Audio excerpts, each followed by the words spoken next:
What's going on, everybody? This is Afro Think Tank.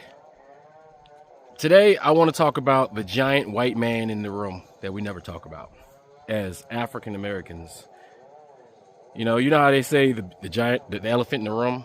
There's a big ass elephant in the room, and we're all sitting there pretending like we don't see it, right?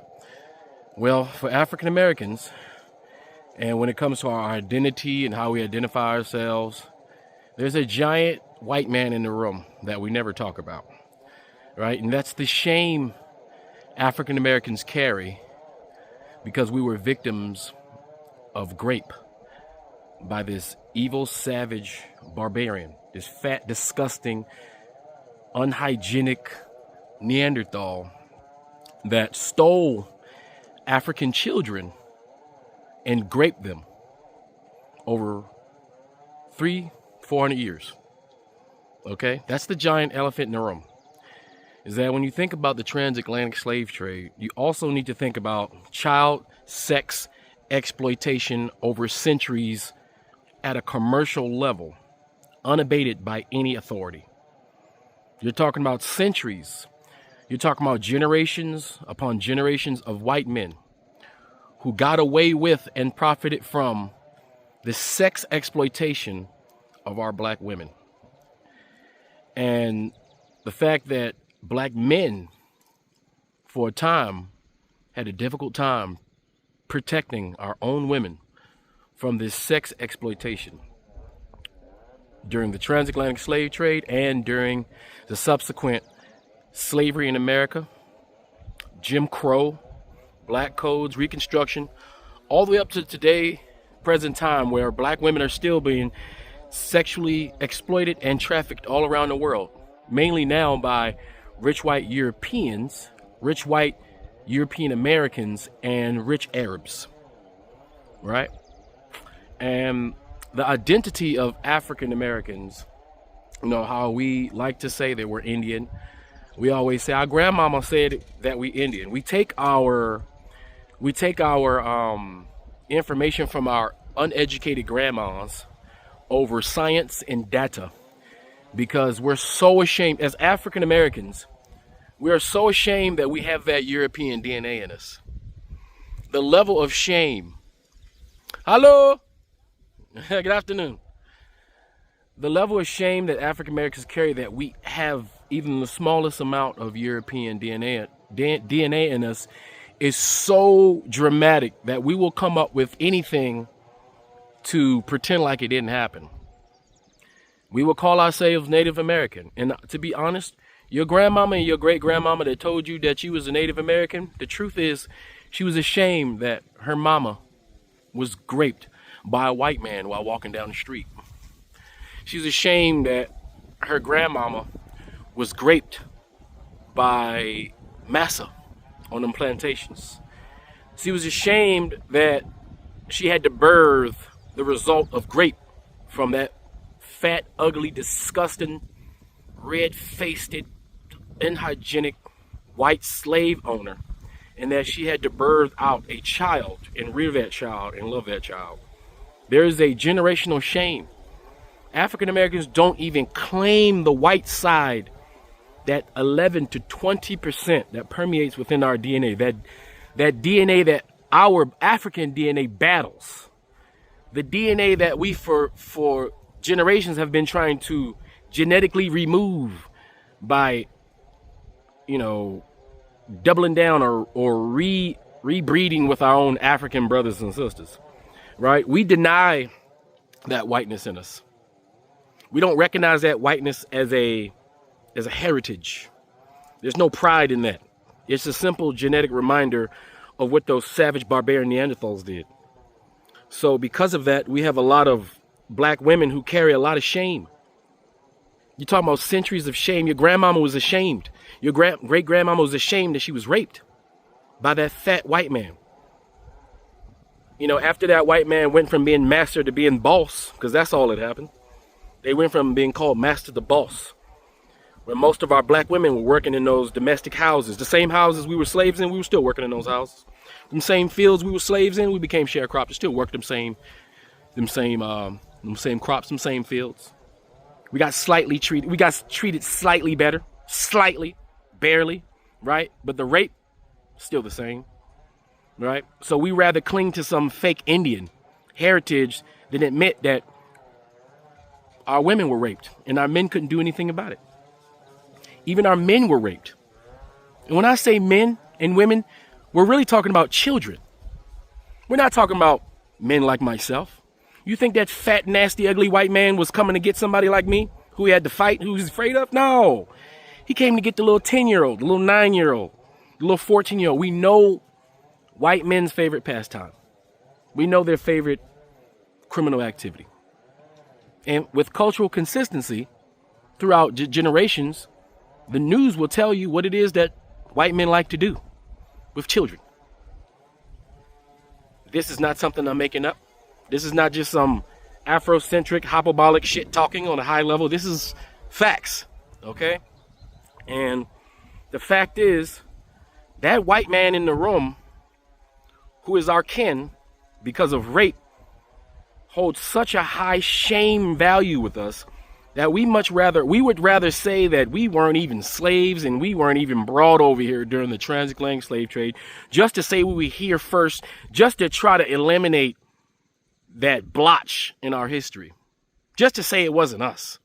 We try to say it was Native Americans and include Native Americans within our genetic code as if we mixed up with them, as if African Americans are running around 40% Native American or 20% Native American. We hold so much esteem to that 0.001% Native American that less than 5% of African Americans have in their genetics. And we ignore that 11 to 20% white European man that's in our genetics. We can't fucking stand it. The reason why your hair is not 4C, the reason why your hair may be 3C, 2C, or any other course is because that white man and that white European DNA in you. That's why your hair is curly and not tight coils. That's why some of you are light-skinned, not all of you, because there's light-skinned people in West Africa. But some of you are light-skinned because of it. You can see the biracial community now having complexes just because they don't know which side to identify with. But when you are not considered biracial, but you're just considered black because you're not 50-50, but you got 20 to 11%, that shame that we carry because we know we're black. And when we look at that, that white, fat piece of shit white guy that got to grape my grandmama, got to grape my great-grandmama, and got away with it, by the way. Matter of fact, got reparations for it. That level of shame is just something that's hard for African Americans to process. We can't process that shit. We've never processed the fact that that white man in the room is still standing there. That's still inside of us. We're still fighting that guy. And it's going to take us some generations to get that DNA out of our system, to get that colonizer out of our system. It's going to take us a while. It's going to take us to integrate more with our African brothers and sisters to get rid of that plague that plagues us. That's in that room that we see him. We just don't talk about him. You see, I can look up. I have a picture. I know what the white man in my family looks like. I have a picture of my ancestors' slave masters. I know I can see his face. And it's sad that he got away with it. And not only are we traumatized because of that, but we're traumatized because of the white women who raped our boys. Have you not noticed that white women's favorite pastime, the criminal ones anyway, is also molestation? Have you noticed that white women, right, become teachers and molest their students? Back in the day, it was the white women who was teaching those black Africans how to read that Bible.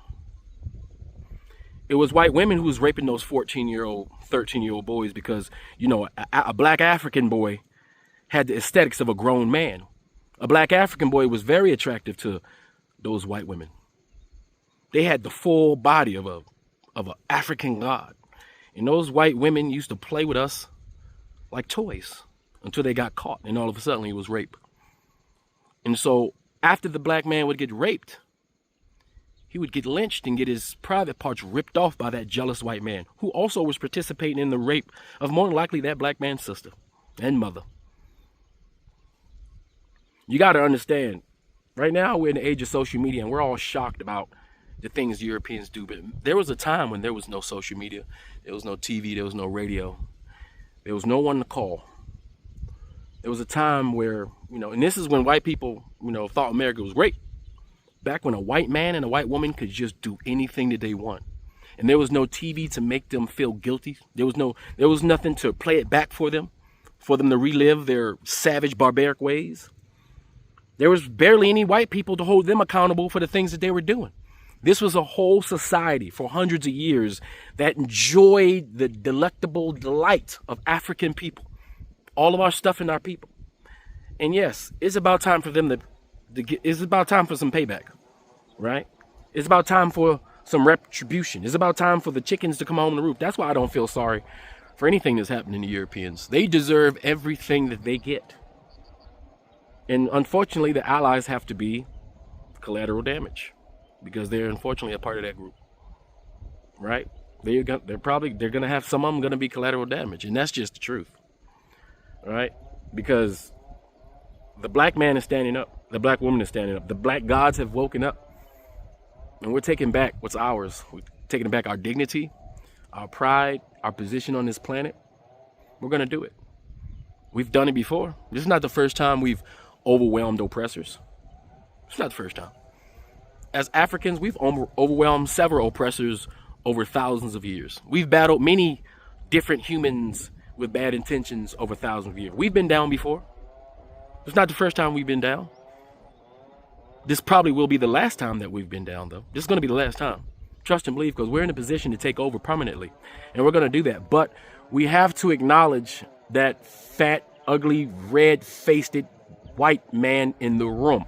You should be able to smell him. For centuries, we know what they smell like. It's permeated and stuck in our noses. We can never forget. We can close our eyes and smell a fat, disgusting, racist white man from a mile away. You know how nowadays when women get taken advantage of, even in the black community, because we have those problems too, right? Every community has a problem with males not being able to keep their hands to themselves because they think the possession of a woman and her body belongs to them. There are men who think this, right? And they use their strength as an advantage to take advantage of a physically weaker human being to fulfill their own desires because they have no charisma or no power or no creativity to get what they want with somebody that also wants them, right? But there's a shame that many women carry because they were molested and they blame themselves. Some of them go mad, right? They can't process the fact that they were taken advantage of. Sometimes to be raped is worse than death because they have to live with that shame. And a lot of women go their whole lives and they don't never bring it up. They don't never tell anybody what happened to them. There's a lot of black women, there's a lot of women in general who have children who have to look at every day who are a product of that. And you can just imagine the complex in the black family when you have to raise the child of the person that raped you, right? That definitely will cause problems in the cohesion of a family unit. And it's unfair to the child that was born of rape, how their mother secretly hates half of them and loves the other half of them. Right? And we're talking about, this is a commercial scale. This is on a national scale. This is something that African Americans have to deal with on top of all the other things that we've had to deal with. But we're going to have this conversation that this whole pretending thing, this whole I've been here for some thousand, all of this is a manifestation of our lack of acknowledgement of the white man in the room that caused us to have identity problems. We know where we're from. We're African. We're from West Africa. We're West African. That's what we are. We don't need a million names. We're African. We have names. If you want a name, you can go pluck a name from one of our original names that was taken from us instead of making up a new name. Because all we do is confuse ourselves because we're running from the white man in the room that raped us. That's what we're doing. And so even though it happened to us, it's up to us to deal with that psychological trauma. It's up to us to have the conversation and not feel ashamed that it happened to us. Because we need to understand the only reason this inferior creature ever had the opportunity to take advantage of us is because they had superior firepower. That's it. Superior firepower. That's the only reason this disgusting human being had the ability to go across the world and do this to everybody. And it wasn't just us. Every country this savage barbarian went to, they did the same thing to their local population. They did it to the Samoans. They did it to the Hawaiians. They did it to the New Zealanders. They did it to the Australians. They did it to the Chinese. They did it to the Japanese. They did it to everybody. They did it to the Native Americans. And all of us, POCs globally, have to deal with that fat, disgusting piece of shit, red-faced barbarian that's in the room. Because collectively, we all have to deal with the trauma of being raped by this inferior creature. So I just wanted to talk about that, because that is ultimately the basis of a lot of the misidentity that we have going on in America. All right? So I just wanted to start the conversation. I just wanted to bring it up because ain't nobody gonna bring it up. Because it's not a pleasant conversation to be talking about how our women get taken advantage of by this fucking pig and how they got away with it. We can see how they justify their actions now. Look at what's happening now. Look how easily they murder thousands of people. Look how easily they spend money murdering thousands of people. Look how easily they can watch thousands of people murder. Look how easily they can murder themselves and not care. These people are not of Gaia. These people are not of Earth. These people are not children of the sun. They're the vampires that they've created in their fantasies. They're the orc demons, the orc hordes they create in their movies. They manifest who they are in the movies. They've always been the bad guy. And they recreate their colonization in their movies, i.e. Avatar. Because they somewhere inside them, they still enjoy it. They still seek out those glory days. As right now, they're so hungry to colonize, they're even willing to colonize themselves. Greenland. So I just want y'all to put all this in perspective and understand what we're dealing with here.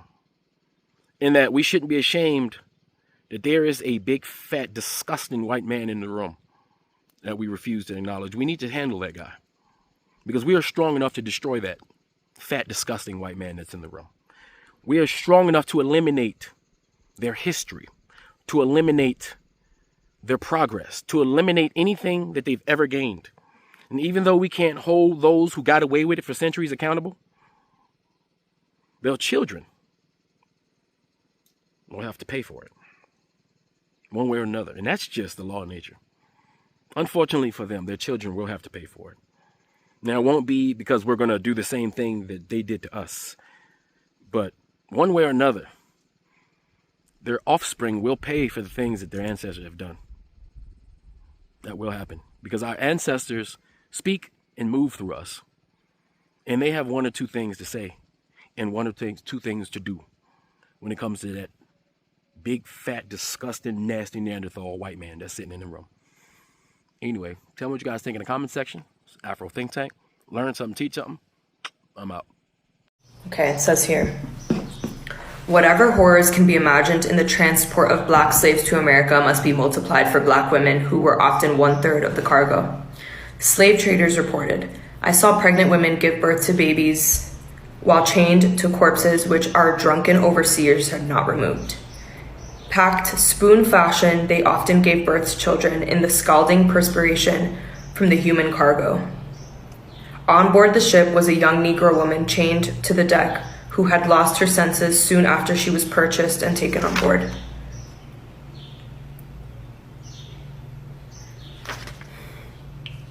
Okay.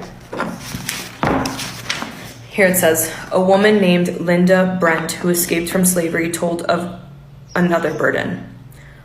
But I now entered on my 15th year, a sad epoch in my life, in the life of a slave girl. My master began to whisper foul words in my ear. Young as I was, I could not remain ignorant of their import. My master met me at every turn, reminding me that I belonged to him, and swearing, oh my gosh, I already read this, but yeah, it's, if you just imagine, as a 15-year-old girl. My master met me at every turn, reminding me that I belonged to him, and swearing by heaven and earth that he would compel me to submit to him. If I went out for a breath of fresh air after a day of unwearied toil, his footsteps dodged me. If I knelt by my mother's grave, his dark shadow fell on me even there. The light heart which nature had given me became heavy with sad forebodings.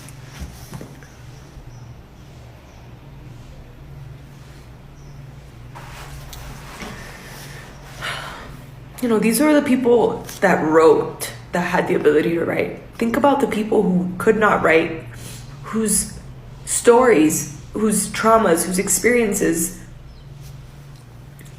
it died with them, you know. But like I try to talk about in other videos too, it's like we inherit the trauma of our families, of the women in our families, and even though these stories may have not been verbalized, it lives in the bodies of so many of us.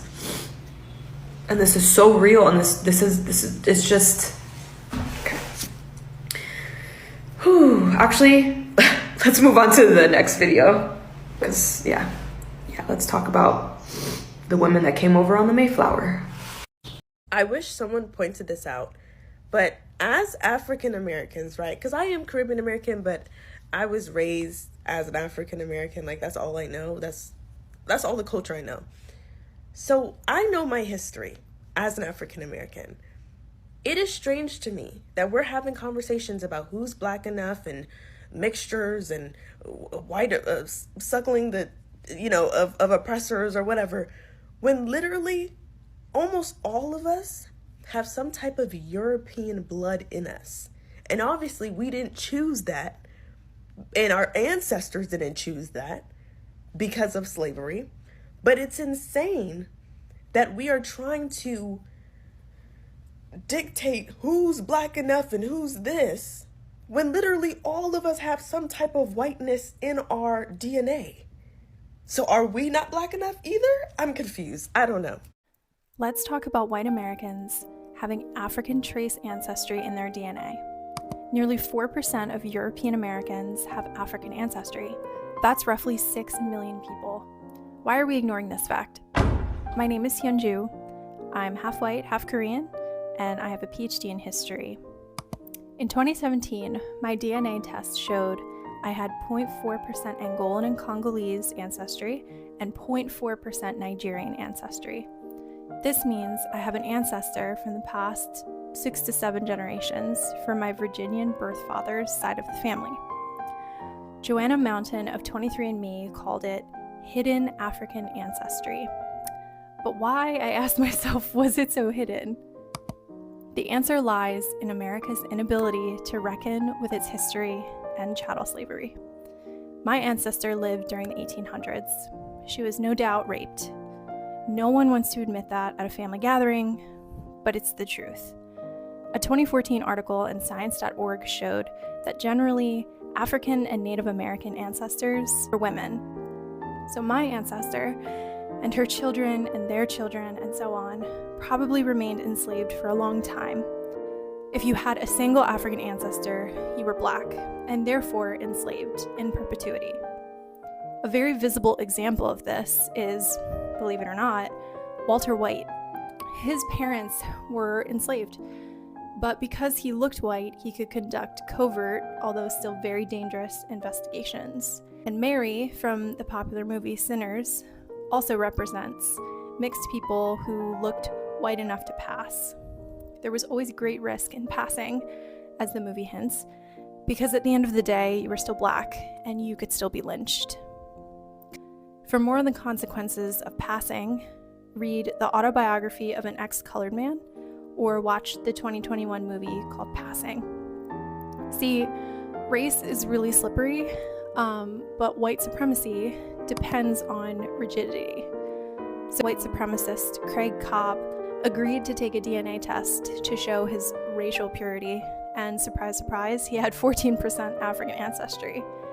This is because our heritage, like Henry Louis Gates Jr. says, is enormously complicated. He claims that he has never tested a Black American who didn't have white ancestry. So why are so many of us ignoring the fact that white Americans also have Black ancestry? Because I'm light-skinned, people keep saying this to me, that I must have some white in me. And here's the thing.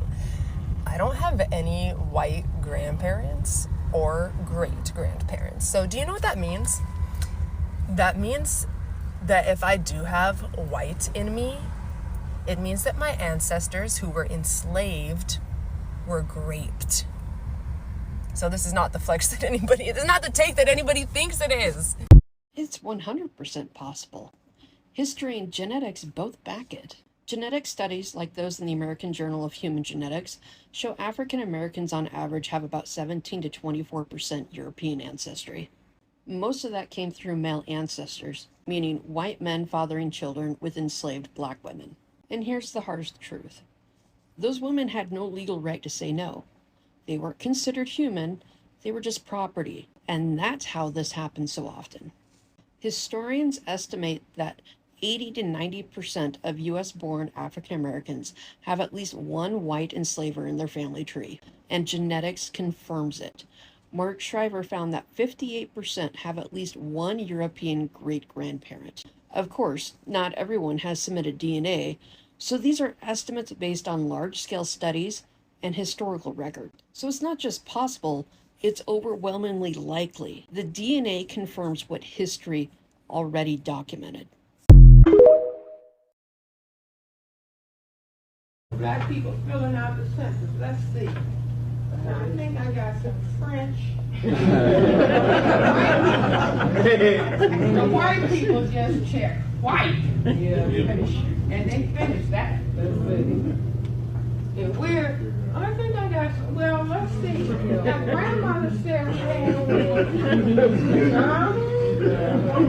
had Irish. See, black people started saying Indian because it was embarrassing to know that the slave master had raped somebody. And so they got long, straight hair. So the black people, no, I'm part Indian. No, you were raped. Talk about it! That's how I give you another one. The Pretendians, right? Y'all familiar with the Pretendians? Africans who want to be Indian. Yeah, the ones that claim that they got Native American. No, they do have it. I got Cherokee in me. But here's the problem, Phelps. You got 4 grandparents. How the f did you know that? Me? I was lost. Nah, on the look, that's a real thing. No, that's real. Oh, I'm lost. But here's the thing. You got 4 grandparents. You got 8 great-grandparents. You got 16 great-great. 32 great-great-great. 64 great-great-great-great. 108 great-great-great-great-great. Can I ask you a question? If you got 108, 5 or 6 times great-grandparents, and one of them is a Cherokee, one of them is a Choctaw, one of them is a Seminole, one of them is a Chickasaw, how the hell you stop being black? Do you feel me? Nah, I feel you. You look like Shaka Zulu talking about, I ain't come from Africa, I was already here. Please. And it's crazy.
Free Sudan, boycott diamonds and gold. Free Sudan, boycott diamonds and gold. We most definitely cannot forget about the people of Sudan. Thanks for watching Afro Think Tank. Don't forget to like, share, and subscribe. And follow me on Substack and Patreon for more content. Remember, it's Pan-Africanism or nothing.